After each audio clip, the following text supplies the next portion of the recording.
Hi friends, এই যে এটা হচ্ছে নাইট কুইন গাছ বা ব্রহ্মকমলও বলা যায়, অনেকে এটাকে ব্রহ্মকমল বলে।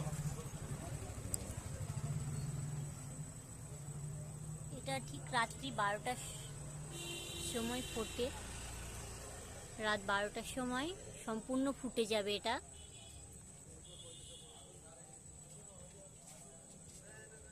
তো এই যে এখানে ছোট ছোট কুঁড়ি বেরিয়েছে অনেকগুলো।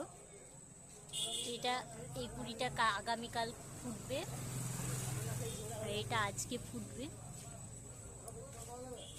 তো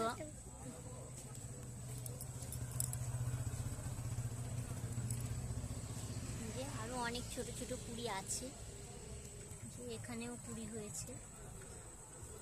রাত্রি 12টার সময় দেখানোর চেষ্টা করব এটা।